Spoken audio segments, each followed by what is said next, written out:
안녕하세요. 주린이도 술술 읽는 친절한 금리 책의 저자 장태민입니다. 먼저 이 책을 쓰게 된 동기에 대해서 말씀드리겠습니다. 지난해 국내 주식시장은 큰 폭으로 올랐죠. 연초 대비해서 30%, 코로나 사태로 인한 저점에 비해서는 100% 정도 올랐습니다. 다들 경기가 악화됐다, 경기가 너무 안 좋다 라고 이야기하는 상황에서 주가가 큰 폭으로 올랐습니다. 그 이유가 무엇일까요? 지금은 많은 분들이 잘 알고 계시다시피 유동성 때문이었습니다. 경기가 나빠지자 미국 중앙은행인 연준이 금리를 내렸고 한국의 중앙은행인 한국은행도 금리를 큰 폭으로 내렸습니다. 금리를 내리면서 시중의 유동성이 풍부해지고 그 돈들이 자산시장으로 몰아가면서 주가가 크게 뛰었습니다. 그래서 많은 사람들이 궁금해했습니다.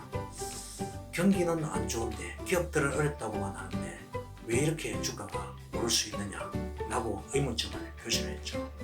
하지만 주식시장이라는 게 반드시 경기가 좋다고 오르고 경기가 나쁘다고 빠지지 않습니다. 따라서 주식 투자가 어려운 것이겠죠. 자, 시중에 유동성이 많아진다는 의미는 돈이 풍부해서 이 돈으로 뭔가를 할 수 있는 여지가 커진다는 이야기입니다. 금리가 낮다는 것은 돈을 빌리기가 쉬워진다는 뜻이기도 하고요. 따라서 금리를 낮추면 시중의 유동성이 풍부해집니다. 그 다음에 선진국들 같은 경우에는 금리를 제로까지 낮춰서 더 이상 낮추기 어려울 때는 양적 완화라는 것을 실시합니다. 양적 완화는 중앙은행이 시중에 있는 채권을 사줘서 시중에 돈을 푸는 것을 말합니다.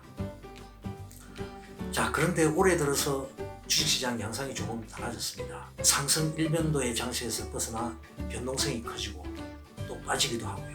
올해 들어서 국내 주식시장에 들어온 투자자들 같은 경우에 손실을 본 사람들도 꽤 많이 있는 것으로 알고 있습니다. 지난해에 비해서 주식 투자의 난이도가 높아진 것입니다. 주식시장이 이렇게 변동을 보인 가장 큰 이유 중에 하나는 연준의 스탠스에 대한 의구심 때문이었습니다. 연준이 테이퍼링을 실시할 수 있다.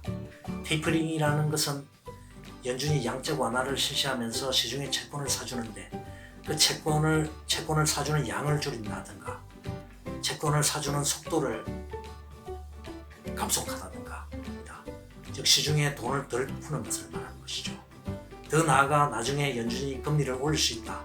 이런 기대감도 커지면서 주가가 하락하게 됐습니다. 자, 이 정도로 금리가 중요합니다. 금리는 모든 투자에 있어서 가장 기본이 되기 때문이죠. 금리를 안다는 것은 경제와 투자, 자산시장에 대한 기본을 이해한다는 것을 의미합니다. 따라서 지난해 새롭게 주식 투자를 하시는 분들, 올해 처음 주식시장에 들어오신 분들 모두 금리에 대한 기본적인 지식을 가지고 있는 것이 중요합니다. 금리는 가장 기본 중에 기본이라고 할 수 있으니까요.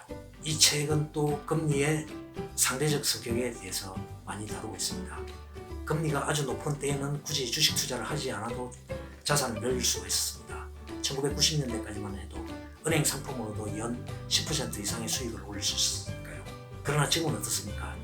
작년에 한국은행이 기준금리를 0.5%까지 내리고 나서 은행 정기예금 금리가 1% 밑으로 떨어졌습니다. 말 그대로 은행 상품만 해서는 자산을 늘리기가 어렵게 된 것이죠. 이에 따라서 금리에 대한 이해도는 더욱 중요해졌습니다. 부디 아무쪼록 이 책이 금리에 대한 기본을 알고 싶어하는 많은 분들한테 조금이나마 도움이 됐으면 합니다. 감사합니다.